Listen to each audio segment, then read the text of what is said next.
Hello friends, my name is Ullas. Welcome back to my channel. तो जैसे कि मैंने अपनी पिछली वीडियो में बताया था कि मैं हर एक सब्जेक्ट की स्ट्रेटजी लेके आऊँगा, बताऊँगा कि मैंने कैसे किया और हर एक सब्जेक्ट की डिफरेंट वीडियो अपलोड करूँगा। तो आज जो है मैं आपके लिए रीजनिंग के लिए वीडियो लेके आया हूँ। ये वीडियो जो है ये दो पार्ट्स में डिवाइड होगी। इस वीडियो में मैं दो चीज़ें बताऊँगा, अलग अलग वीडियो नहीं होगी। इसी वीडियो में दो चीज़ें बताऊँगा। एक बिगिनर्स के लिए कि बिगिनर्स को बिल्कुल स्टार्ट कैसे करना है, और दूसरा जो इंटरमीडिएट है, जो जिन्होंने टॉपिक्स कवर कर रखे हैं लेकिन क्या है कि उनका एग्ज़ाम क्लियर नहीं हो रहा है, प्री क्लियर नहीं हो रहा है। तो यही सब चीज़ें मैं बताऊंगा पूरी। इसमें मैं आपको सीक्वेंस भी बताऊंगा, किस सीक्वेंस में आपको पढ़ाई करनी है, किस सीक्वेंस में आपको टॉपिक्स कवर करने हैं, कितना कितना टाइम टॉपिक्स को देना है। और दूसरा मैं आपको स्पेशल वीडियो लिंक्स भी प्रोवाइड करवाऊंगा डिस्क्रिप्शन बॉक्स में, जिससे कि आपको ईजी हो जाएगा। क्योंकि देखो यार, यूट्यूब पे ना बहुत एक आप टॉपिक डालोगे ना, अगर आप लिख देते हो ना कि ब्लड रिलेशन, तो ना 1000 वीडियो आ जाएंगी यार। लेकिन क्वालिटी कंटेंट ढूंढने में काफ़ी टाइम वेस्ट हो जाता है, ठीक है। और सबसे बड़ी वैल्यू क्या है? टाइम ही सबसे बड़ी वैल्यू है। तो इस वीडियो में मेरी यही कोशिश रहेगी कि मैं आपका जो टाइम है वो सेव कर सकूँ। सीधा आपको टॉपिक बताऊँ, वीडियो बताऊँ, आप वीडियो देखो और आपका टॉपिक जो है वो कवर हो जाए और क्वेश्चन प्रैक्टिस करो, टॉपिक ख़त्म। ठीक है। तो पूरी सीक्वेंस मैंने यहाँ पे लिख के रखी है। इस सीक्वेंस में इसके अलावा कोई सीक्वेंस मत फॉलो करना। जो बिल्कुल बिगिनर है, जो इंटरमीडिएट है, वो कर सकते हैं, उन्होंने जैसे प्रिपेयर किया है वो वैसे कर सकते हैं। लेकिन जो बिल्कुल बिगिनर्स हैं, जिन्होंने बैंकिंग की तैयारी अभी शुरू करनी है और उनको समझ नहीं आ रहा है, तो ये वीडियो प्रॉपर उनके लिए है। ठीक है, जो वीडियो का फर्स्ट पार्ट है प्रॉपर उनके लिए है। ठीक है, तो चलिए वीडियो को स्टार्ट करते हैं। तो जो पहला हमारा टॉपिक है ना, वो है हमारा इनइक्वलिटी। ठीक है, सबसे इजी टॉपिक है पूरी रीजनिंग में। और इस टॉपिक की खासियत क्या है कि ये प्री में भी आता है और यार ये मेंस में भी आता है। मेंस में भी 3 से 4 क्वेश्चन इनइक्वलिटी के जो है वो आ जाते हैं। ठीक है, काफ़ी डूएबल होता है, मतलब आप 1 मिनट में 5 क्वेश्चन आराम से बना सकते हो। ठीक है, तो इनइक्वलिटी, अब ये टॉपिक आपने पढ़ना कहाँ से है? तो इसके लिए आपने अंशल सैनी सर हैं, उनकी एक वीडियो रहेगी, 1 डेढ़ घंटे की वो वीडियो है। वो वीडियो आपने पूरी देखनी है। ठीक है, उसमें आपका इनइक्वलिटी पूरा क्लियर हो जाएगा कि क्या है इनइक्वलिटी, कैसे इसको सॉल्व करना है। बहुत अच्छे तरीके से सर ने ये बताई हुई है चीज़। ठीक है, तो इनइक्वलिटी किससे पढ़नी है? अंशल सैनी सर से पढ़नी है। वीडियो का लिंक मैं आपको डिस्क्रिप्शन में दे दूंगा। अच्छा, इनइक्वलिटी ना दो टाइप्स की होती है। एक तो होती है सिंपल इनइक्वलिटी, एक होती है कोडेड। ठीक है, कोडेड इनइक्वलिटी। अब कोडेड इनइक्वालिटी की ना एक ट्रिक होती है, मैजिक बॉक्स ट्रिक्स। ठीक है, मैजिक बॉक्स ट्रिक होती है एक। ये ट्रिक अंकुश लांबा सर की है। ठीक है, इसका भी मैं आपको लिंक जो है डिस्क्रिप्शन बॉक्स में दे दूंगा, पिन कर दूंगा लिंक उधर, आप यहाँ से ये पढ़ सकते हो। अगर फ्रैंकली बोलूँ तो मैंने मैजिक बॉक्स से नहीं पढ़ा था, क्योंकि देखो यार, कोडेड कुछ नहीं होता। अगर आपने सिंपल पढ़ लिया ना, समझ लो जैसे इनइक्वालिटी में एक साइन है ग्रेटर देन का। ठीक है, अब कोडेड में क्या होगा, इसको वो बोल देंगे कि पहले ही बता देंगे क्वेश्चन में कि ग्रेटर देन का मतलब है डॉलर, तो ये ग्रेटर देन का कोड क्या है? डॉलर है। ठीक है, तो आप अपनी कॉमन सेंस से भी कर सकते हो क्वेश्चन देख के कि ठीक है, ग्रेटर देन का कोड डॉलर है, तो जहाँ क्वेश्चन में डॉलर लिखा होगा मतलब वहाँ पे ग्रेटर देन लगा हुआ है। ये होगी एक बेसिक, जो आपका बेसिक सेंस होगी। ठीक है, अगर आपको ट्रिक से ही करना है, मतलब पढ़ के ही करना है, तो फिर अंकुश लांबा सर की मैजिक बॉक्स की ट्रिक है, आप उससे कर सकते हो। ठीक है, इनइक्वालिटी में यही चीज़ है। ठीक है, आपने क्या करना है, इनइक्वालिटी की वीडियो देखनी है, वीडियो में जो क्वेश्चंस होंगे उसको सॉल्व करना है। उसके बाद गूगल पे जाके, गूगल पे पीडीएफ्स वगैरह काफ़ी मिल जाती है। अफेयर क्लाउड्स की पीडीएफ है, एग्जाम पंडित की पीडीएफ्स होती हैं। ठीक है, काफ़ी क्वेश्चंस होते हैं इनइक्वालिटी की बैंकिंग लेवल के, वो आपने सारे जो है वो सॉल्व करने हैं। ठीक है, जब आप इसके 150 से 200 क्वेश्चन सॉल्व कर लोगे ना, फिर आपने इस टॉपिक को बंद करना है और आपने नेक्स्ट टॉपिक पे मूव करना है। सैनी, इसमें मैं किसी एक टीचर का नाम नहीं लूँगा, मैंने मल्टीपल टीचर्स से पढ़ा है, तो मैं मल्टीपल टीचर्स के ही आपको नाम बताऊँगा। ठीक है, और मैं गारंटी देता हूँ यार, इससे अच्छा टॉपिक इनइक्वालिटी अंशुल सैनी से अच्छा किसी ने नहीं पढ़ाया पूरे यूट्यूब में। ठीक है, अब आता है सेकंड। सेकंड आता है हमारा सिलोगिज्म। ठीक है, सिलोगिज्म काफ़ी इजी है, और इसके भी क्वेश्चन प्री में भी होते हैं, मेंस में भी होते हैं। ये दो टॉपिक सबसे इजी हैं, लेकिन अच्छे नंबर दिलवा देते हैं ये, प्री में भी मेंस में भी। ठीक है, तो सिलोगिज्म भी हमने अंशुल सर से ही पढ़ना है। ठीक है, अंशुल सैनी सर, इनकी भी ये 1 डेढ़ घंटे की वीडियो होगी, वीडियो मैं आपको दे दूंगा, आप उनसे ये पढ़ लेना। जब आपने सलॉगिज्म शुरू करना है ना, तो आपने क्या करना है, सलॉगिज्म शुरू करने से पहले इनइक्वालिटी के 20 क्वेश्चन सॉल्व कर लें। फिर उसके बाद आपने सिलोगिज्म पढ़ना शुरू करना है। फिर जब आप अगले दिन पढ़ने लगे, पहले दोबारा इनइक्वालिटी के 20 क्वेश्चन सॉल्व कर लो, उसके बाद जहाँ आपने सिलोगिज्म छोड़ा होगा वहाँ से आगे उसको पढ़ना शुरू कर देना। ऐसे आपका जो है वो दोनों टॉपिक के ऊपर होल्ड रहेगा। ठीक है, तो सिलोगिज्म काफ़ी इजी है, बहुत इजी है, तो ये आप इजीली पढ़ लोगे यहाँ से। मतलब अगर आपने बिल्कुल स्लो भी चलना होगा ना, तो मैं बोलूँगा कि आप 1 हफ्ते में ये टॉपिक कंप्लीट करो, 1 हफ्ते में ये टॉपिक कंप्लीट करो। ठीक है, 2 हफ्ते में आप ये 2 टॉपिक कंप्लीट करके प्रैक्टिस करोगे ना, आपके काफ़ी अच्छे से बिल्कुल पक्के हो जाएंगे ये टॉपिक। मतलब ईजिली आप 1 मिनट में 5 क्वेश्चन बना सकते हो प्री लेवल के। ठीक है, 60 टॉपिक हैं। ठीक है, जो पढ़ने वाले हैं, जो प्रॉपर पढ़ने वाले हैं, वो 60 टॉपिक हैं। ठीक है, अगर आप इनको 7 हफ्तों में भी कंप्लीट करते हो ना, तो आपका 2 महीने से पहले जो है पूरा रीजनिंग का सिलेबस कंप्लीट हो जाएगा। और अगर आप उसके नेक्स्ट 2 महीने जो है वो आप अच्छे से मॉक्स वगैरह देते हो, तो 4 महीने में आपका पूरा रीजनिंग सेक्शन कंप्लीट हो जाएगा। ठीक है, इस स्ट्रेटजी से चलना आपको पूरा पता होना चाहिए यार, आने वाले 2 महीने 4 महीने में मैं कहाँ, कितना मेरा सिलेबस कंप्लीट होना चाहिए, कहाँ मेरा स्टैंड कर रहा हूँ उस टाइम। ठीक है, कहाँ मेरे मॉक्स क्या स्कोर चल रहा होगा, ये सब आपके अपने हाथ में है। बिल्कुल स्ट्रेटजी से चलना है। ये नहीं आज इनइक्वालिटी कर रहे हो। लोग क्या करते हैं, डायरेक्ट सिटिंग अरेंजमेंट और पजल शुरू कर देते हैं, क्योंकि सब बोलते हैं पजल सिटिंग अरेंजमेंट बहुत इंपॉर्टेंट होता है।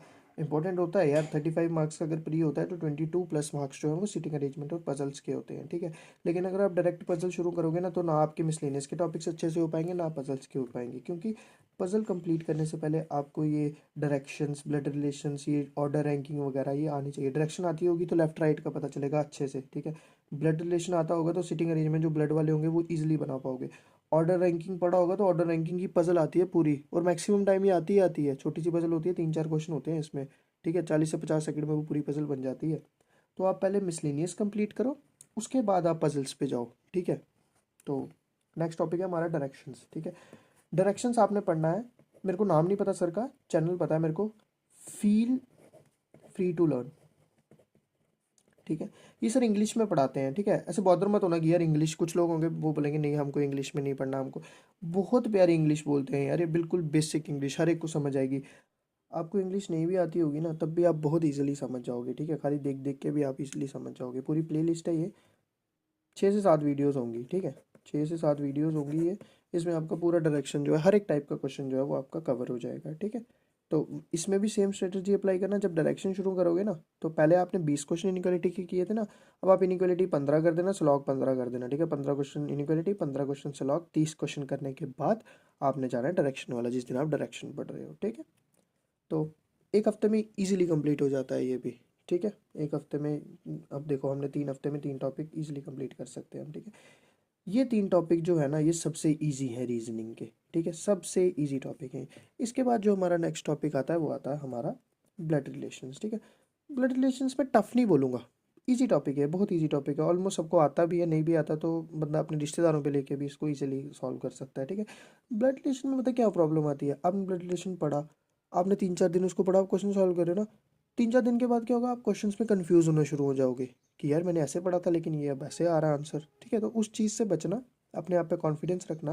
बेसिकली जब ब्लड रिलेशन का क्वेश्चन सॉल्व कर रहे होगे ना, तो अपने आप पे कॉन्फिडेंस रखना कि हाँ यार ये मैंने किया है, ये मैंने ठीक होगा। ठीक है, ब्लड रिलेशन से क्या होता है, बंदा थोड़ा सा डर जाता है कभी कभी। 2-3 टाइप के क्वेश्चन होते हैं, एक ट्री वाला क्वेश्चन होता है, मतलब लेंथ वाला क्वेश्चन होता है जिसमें ट्री बन के होता है। ठीक है, तो ये ईजी होता है, कोई मुश्किल नहीं है। हाँ, इन तीनों से कंपैरेटिवली बोलो तो थोड़ा सा टफ है, मगर इतना टफ नहीं, ईजी हो जाएगा ये भी। ठीक है, तो ब्लड रिलेशंस के लिए भी अंशुल सैनी सर, अंशुल सैनी सर, मेरे को, मैंने काफ़ी अंशुल सैनी सर से पढ़ा हुआ है। रीजनिंग के मैक्सिमम टॉपिक्स मैंने इन्हीं से कवर किए हैं, क्योंकि यार ये ना बिल्कुल बेसिक तरीके से पढ़ाते हैं, बिल्कुल जैसे ये ऐसे पढ़ाते हैं जैसे अगले बंदे को कुछ भी नहीं आता है। ठीक है, तो उसलिए बिगिनर्स के लिए जो है ये काफ़ी सबसे अच्छा सोर्स है। ठीक है, तो ब्लड रिलेशन की वीडियो भी आपको मिल जाएगी, वीडियो आपको हर एक मिलेगी, मैं बार बार ऐसे बोल रहा हूँ तो ध्यान रखना, डिस्क्रिप्शन बॉक्स चेक कर लेना। ठीक है, तो ब्लड रिलेशन की वीडियो मैं आपको डिस्क्रिप्शन बॉक्स में दूंगा, उसको वीडियो को अच्छे से देखना, क्वेश्चन प्रैक्टिस करना, उसके बाद गूगल से क्वेश्चन प्रैक्टिस करना। जैसे ही क्वेश्चन अच्छे से प्रैक्टिस हो जाएंगे, उसके बाद नेक्स्ट टॉपिक पे मूव कर जाना। उसके बाद नेक्स्ट टॉपिक आता है हमारा कोडिंग डिकोडिंग ऑर्डर रैंकिंग। ठीक है, यार ये ना टॉपिक मतलब पढ़ने वाला है, लेकिन इस पर इतना ज़्यादा टाइम वेस्ट करने की ज़रूरत नहीं है। ठीक है, कोडिंग डिकोडिंग एक आती है, वो 4 से 5 क्वेश्चन होते हैं, पता नहीं उसको चाइनीज़ कोडिंग डिकोडिंग बोलते हैं, ये क्या बोलते हैं, नए टाइप की कोडिंग डिकोडिंग है। इसका मैं आपको लिंक दे दूंगा, ये अंकुश लांबा सर से हमने पढ़नी है। ठीक है, कोडिंग डिकोडिंग अंकुश लांबा सर से पढ़नी है। ठीक है, उन्होंने एक तरीका बताया क्वेश्चन सॉल्व करने का, उससे 1.5 से 2 मिनट में जो है वो क्वेश्चन सॉल्व हो जाएंगे, 5 क्वेश्चन ईजिली सॉल्व हो जाएंगे। आपको लगेगा कि यार ये सर जैसे करा रहे हैं, लिख के करवा रहे हैं, टाइम वेस्ट होगा, लेकिन नहीं, जब आपकी प्रैक्टिस अच्छी हो जाएगी ना, तो आप इजी जो है ये कोडिंग डिकोडिंग के 4 से 5 क्वेश्चन कर दोगे। और कोडिंग डिकोडिंग के 4 से 5 क्वेश्चन आते हैं, पूरा क्वेश्चन फ्रेम होके आता है, उसके 5 क्वेश्चन पूछे होते हैं उसके अंदर, तो ईजिली आप ये कर सकते हो। ऑर्डर रैंकिंग का क्या है यार, ऑर्डर रैंकिंग के लिए मैं आपको वीडियो दे दूंगा, ये 2 से 3 मिनट का, मैं कह रहा हूँ 2 घंटे में आप ऑर्डर रैंकिंग पढ़ दोगे, मिनट बोल दिया मैंने, 2 घंटे में आप ऑर्डर रैंकिंग जो है वो पूरा कंप्लीट कर दोगे। एक वीडियो में इसकी भी पिन कर दूंगा, इसकी तो कोई सी भी कर लो यार, ठीक है। हाँ, ऑर्डर रैंकिंग एक पजल आती है, वो भी ईजी होती है। जब आप पजल करोगे आपका ऑर्डर रैंकिंग का कंसेप्ट और स्ट्रांग हो जाएगा। नेक्स्ट टॉपिक आता है हमारा sitting arrangement and puzzles, most important topic of the reasoning. इस टॉपिक को अगर आप अच्छे से कर लोगे ना तो आपका ऐसा हो ही नहीं सकता कि रीजनिंग सेक्शन स्ट्रांग ना हो। ये टॉपिक है, 75% यही टॉपिक है, लेकिन इसके लिए पहले वाले टॉपिक्स जो है वो अच्छे से पढ़ने हैं, वो मैंने आपको पहले भी बता दिया, ठीक है।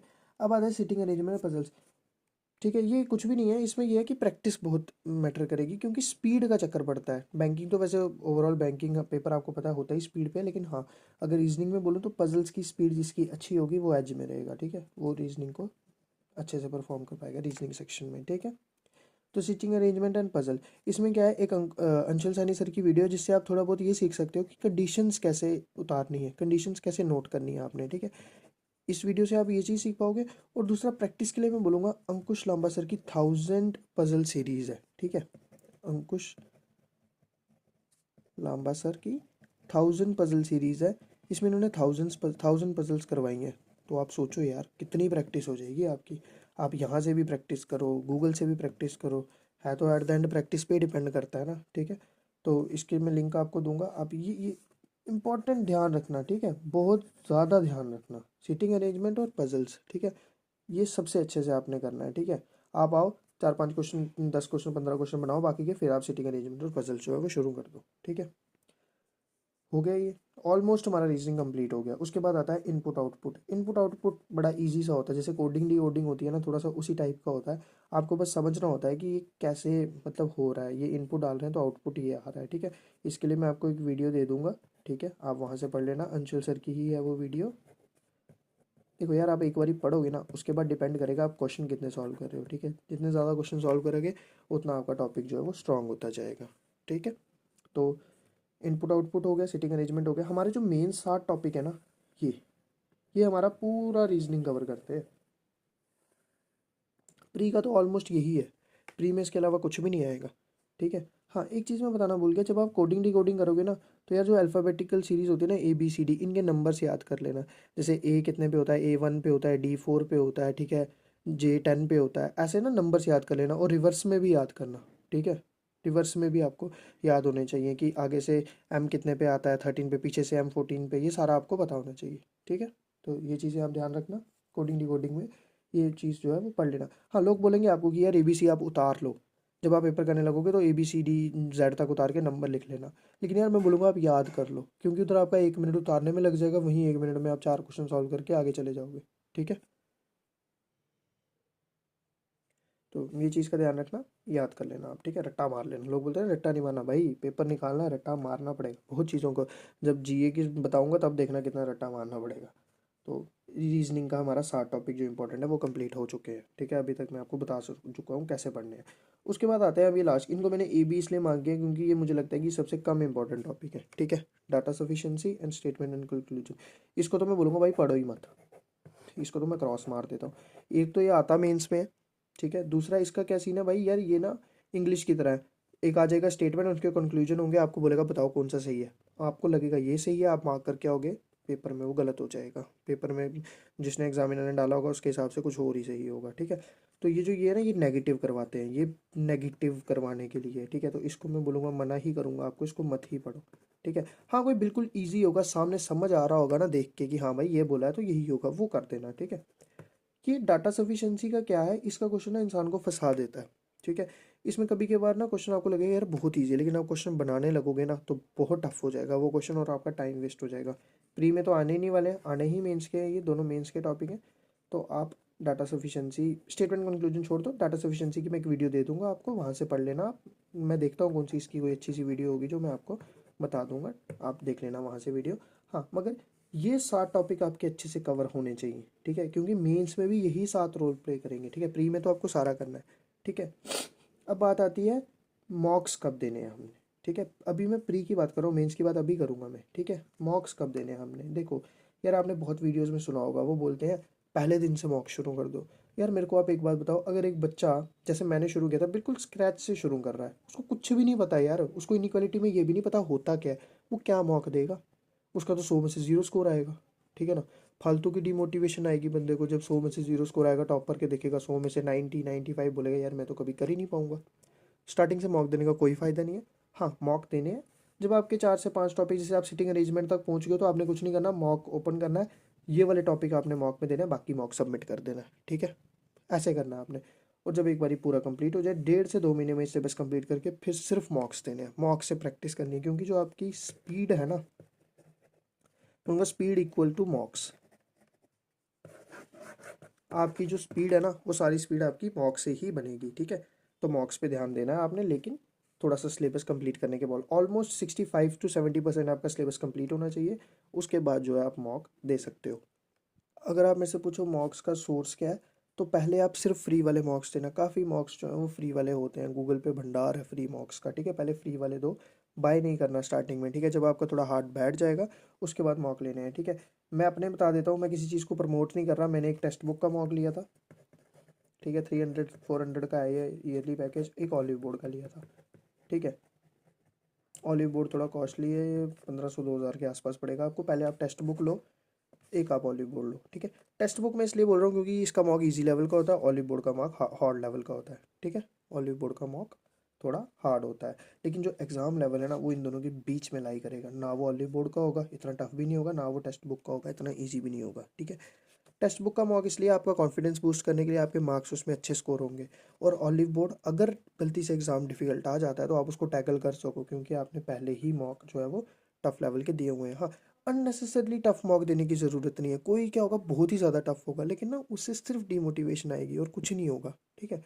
तो ये दो चीज़ें हैं। हाँ, आप ऑलिव बोर्ड के साथ अगर मैं आपको ऑप्शन बोलूँ तो प्रैक्टिस मॉक आप ले सकते हो, ठीक है। 2 सोर्स रखना हमेशा मॉक्स के। एक सोर्स रखोगे तो एक ही इंटरफेस के हैप्चुअल हो जाओगे, ठीक है।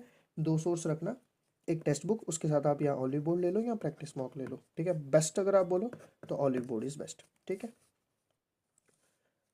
अब मैं थोड़ा सा बता देता हूँ कि मेंस कैसे पढ़ना है। देखो, मेंस कुछ नहीं है, ठीक है। प्री है तो मेंस प्री कर लोगे ना अच्छे से तो मेंस भी कर लेता है बंदा। मेंस में क्या करना है, मेंस में सबसे इंपॉर्टेंट होता है क्वेश्चन सिलेक्शन। मेंस में बहुत पेपर होता है जो बनने वाला होता ही नहीं है, जिसमें आप बना ही नहीं सकते हो। मैं पीओ की बात कर रहा हूँ, क्लर्क में तो फिर भी होता है, लेकिन पीओ में बहुत क्वेश्चन होते हैं जो उस टाइम नहीं बन सकते हैं। 4 4 3 3 स्लाइड की पजल आएगी यार, कैसे बनाओगे, इतना टाइम ही नहीं होता। और अगर एक पजल बना के आओगे पूरे 30 40 मिनट में, तो बाकी कैसे करोगे। तो मेंस में क्वेश्चन सिलेक्शन मैटर करती है, ठीक है। इनइक्वालिटी, स्लॉग, डायरेक्शन, ब्लड, इनके जो छोटे छोटे क्वेश्चन आए होंगे वो। और सिटिंग अरेंजमेंट और पजल्स, 2 या 3 पजल ऐसी होंगी जो डुएबल होंगी, थोड़ी टफ होंगी, वो डुएबल होंगी, ठीक है। आपने क्या करना है, क्वेश्चन सिलेक्शन अपनी अच्छी रखनी है, इन वाले क्वेश्चन को सिलेक्ट करना है, उसके बाद 2 से 3 पजल्स बनानी है, ठीक है। अगर आप 15 से 18 क्वेश्चन भी अटैम्प्ट कर रहे हो ना रीजनिंग में, मेंस में, पीओ में, भाई बहुत अच्छा स्कोर आएगा आपका, क्योंकि मेंस में जो मार्क्स हैं वो 1.5 1.5 2 2 नंबर के भी मार्क्स होते हैं, ठीक है। तो यही सब था। देखो यार, pre is all about speed and mains is all about question selection, ठीक है। प्री में स्पीड रखो, मेंस में क्वेश्चन सिलेक्शन अच्छी रखो। अपना दिमाग उस टाइम शांत रखना, ठीक है। मैंने बहुत बच्चे देखे हैं, बहुत पढ़ के गए होते हैं यार वो, लेकिन हड़बड़ी में पेपर खराब होता है। बिल्कुल ऐसे आराम से पेपर देना है कि मतलब हाँ, मॉक्स से अच्छी परफॉर्मेंस आपकी पेपर में होती है। मेरी बात हमेशा याद रखना, मेरे मॉक्स में कभी इतने स्कोर नहीं आते, लेकिन जब मैं पेपर दे के आता हूँ ना, तो मेरे काफ़ी स्कोर होते हैं और एक्यूरेसी के साथ होते हैं। मेरा एसबीआई क्लर्क मैंने प्री दिया था, 75.5 कट ऑफ थी। पंजाब से मैंने फॉर्म फिल किया था, 78 मेरे अटैम्प्ट थे, 79.5 मेरे मार्क्स आए थे, ठीक है। तो यही चीज़ है आपकी, जब आप ठंडे दिमाग से पेपर दोगे ना, आपकी एक्यूरेसी जो है वो ज़्यादा अच्छी होगी, ठीक है। तो इन चीज़ों का ध्यान रखना। उसके बाद आती है बात की पॉइंट्स की, ठीक है। की पॉइंट्स में मैं यार सिर्फ 2 चीज़ें बताऊंगा आपको। पहली, जो फर्स्ट एंड फोरमोस्ट, कंसिस्टेंसी, ठीक है। कंसिस्टेंसी, स्पेलिंग गलत होंगे मुझे पता नहीं यार, लेकिन हाँ, कंसिस्टेंसी आपने रखनी है, ठीक है। दूसरा है आपका कॉन्फिडेंस। कंसिस्टेंसी बोल तो हम बड़ी इजीली देते हैं, लेकिन यार ये ना बड़ी जल्दी ख़त्म हो जाती है, ठीक है। तो इस चीज़ का हमेशा ध्यान रखना। देखो यार, मैंने बड़े बच्चे देखे हैं, पढ़ाई शुरू करते हैं, संडे ऑफ लेना शुरू कर देते हैं। लेकिन ऐसा नहीं है भाई, अगर आप हफ्ते में 6 दिन पढ़ के संडे ऑफ ले रहे हो ना, तो मेरे भाई वो कंसिस्टेंसी नहीं है। कंसिस्टेंसी है आपको 7 डेज अ वीक पढ़ना है, ठीक है। और दिन में 6 घंटे प्लस पढ़ना है आपको, तब जाके आप इस कंपटीशन में स्टैंड करोगे। बहुत बच्चा जो बैंकिंग की तैयारी कर रहा है, उन सबको पीछे करने के लिए आपको कुछ अलग करना पड़ेगा, ठीक है। तो कंसिस्टेंट रहो, एटलीस्ट पहले 6 महीने कंसिस्टेंट रहो, जब आपका पूरा अच्छे से होल्ड बन जाएगा ना, फिर हाँ मैं बोलूँगा आपको महीने में 2-3 छुट्टियाँ या हफ्ते में 1 छुट्टी आप ले सकते हो। मत लो, महीने में 2 तक रखना। हफ्ते में 1 छुट्टी लोगे, कंसिस्टेंसी बिल्कुल ब्रेक हो जाएगी, क्योंकि जब बंदा छुट्टी लेता है ना, उसको बड़ा मज़ा आता है कि आज कुछ नहीं पढ़ना। फिर ना वो ना वेट करता रहता है छुट्टी का कि कब छुट्टी आएगी, कब छुट्टी मैं लूँगा। तो ये चीज़ें गलत है, ठीक है? कोई आपको बताने वाला नहीं है, कोई स्कूल तो है नहीं आपको कोई मारेगा अगर आप छुट्टी लोगे। तो कंसिस्टेंसी, मोटिवेशन, ये सब जो है ये आप पे डिपेंड करता है। दूसरा कॉन्फिडेंस, कॉन्फिडेंस होना चाहिए यार, मैं कर सकता हूँ, पेपर ही तो है। भाई ये सोच के चलना, अभी क्या लाइफ है और पेपर के बाद क्या लाइफ होगी, ठीक है? एक पेपर है, आप ये पेपर क्वालिफाई कर लो, आपको 60-70 हज़ार रुपया महीने का मिलना शुरू हो जाएगा, ठीक है? मैं तो ये सोच के चलता था। पैसा मेरे लिए सबसे बड़ा फैक्टर रहा है, मोटिवेशन सोर्स अगर आप बोलो तो पैसा, सैलरी सबसे अच्छा सोर्स रहा है मेरे लिए मोटिवेशन का। मेरे को कभी भी थोड़ी सी मोटिवेशन कम होती थी तो मैं क्या करता था, कोई सैलरी स्लिप की वीडियो देख लेता था। फिर मैं सोचता था कि सैलरी आने के बाद की लाइफ कैसी होगी, ठीक है? जब 70 हज़ार रुपया 60 हज़ार रुपया महीने का आएगा तो कितना मज़ा आएगा। अभी तो कितनी पॉकेट मनी, 1500-2000, जिम का खर्चा नहीं निकलता यार अच्छे से। तो यही चीज़ें सोचो तो मन भी करेगा पढ़ने का, इंटरनल मोटिवेशन आएगी, ठीक है? एक्सटर्नल सोर्स ऑफ मोटिवेशन कभी भी ज़्यादा देर तक नहीं रहता, इंटरनल सोर्स ऑफ मोटिवेशन होना चाहिए पढ़ने का, ठीक है? तो consistency and second is confidence. Confidence होना चाहिए अपने पे कि भाई मैं कर सकता हूँ यार, कुछ भी नहीं है, फाड़ के आऊँगा पेपर को मैं। ये 2 चीज़ें रखना ध्यान में, ठीक है? यही है की पॉइंट्स यहाँ के, बाकी सिलेबस तो पढ़ लोगे यार तुम। ये 2 चीज़ें हैं जो तुमको ज़रूरत है, जो तुमको मुश्किल लगेगी। सेल्फ डिसिप्लिन सबसे मुश्किल चीज़ है। जिस दिन ये सीख जाओगे ना, डिसिप्लिन इक्वल्स टू रिजल्ट्स, ये चीज़ दिमाग में रखो, डिसिप्लिन इक्वल्स टू रिजल्ट्स। जिस दिन डिसिप्लिन हो जाओगे उस दिन रिजल्ट आना शुरू हो जाएगा। तो जो बिगिनर्स थे उनके लिए प्रॉपर यही वीडियो थी, यही उनके लिए प्रॉपर सेक्शन था मेरा वीडियो का। अब मैं जो नेक्स्ट बात करूंगा वो इंटरमीडिएट्स के लिए बात करूंगा, ठीक है? मैं बोलूँगा बिगिनर्स ब्लाइंडली यार ये वीडियो फॉलो करो। आपको नहीं रिजल्ट मिलेगा, मेरी कमेंट सेक्शन में जो मर्जी बोलो यार मुझे, ठीक है? लेकिन अगर रिजल्ट मिलेगा तो भी बताना कमेंट सेक्शन में, ठीक है?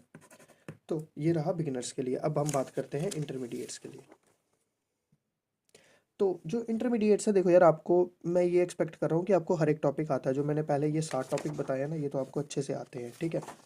आपकी कमी पता कहाँ आ रही है? एक तो यहाँ तो कंसिस्टेंसी नहीं है, ठीक है? यहाँ तो कंसिस्टेंसी नहीं है, यहाँ तो कॉन्फिडेंस नहीं है। दोनों में से एक चीज़ तो है मेरे भाई, ठीक है? प्रैक्टिस कैसे करनी है? ठीक है, बंदा क्वेश्चन तो प्रैक्टिस करता है, सबमिट यार, मॉक सबमिट करके प्रैक्टिस करा करो। मैंने मेंस का मॉक देता ही नहीं हूँ मैं, ठीक है? मेंस का मॉक मैं देता ही नहीं हूँ। मेंस का मैं मॉक क्या करता हूँ, पूरा सबमिट करता हूँ। सबमिट करके जो जो मुझे लगता है ना कि हाँ मैं पेपर में ये क्वेश्चन बनाऊंगा, ऐसा क्वेश्चन टाइप का आएगा, तो मैं क्या करता हूँ, वो वाले मॉक क्वेश्चन जो है वो सॉल्व करता हूँ। सबमिट करो मॉक। जब आप मॉक देने लगते हो ना, जैसे आप प्री का मॉक देने लगे हो, ठीक है? तो उससे पहले एक पूरा प्री का मॉक सॉल्व कर लिया है, जिससे आपका ना वो एक होता है ना रनिंग हैंड बन जाता है। अभी अभी आपने पजल्स बनाई होंगी, अभी अभी आपने जो है क्वेश्चन जो है वो सॉल्व किए होंगे। तो उससे क्या होगा, उसके बाद जब आप मॉक दोगे ना तो काफ़ी अच्छे से आप परफॉर्म कर पाओगे, ठीक है?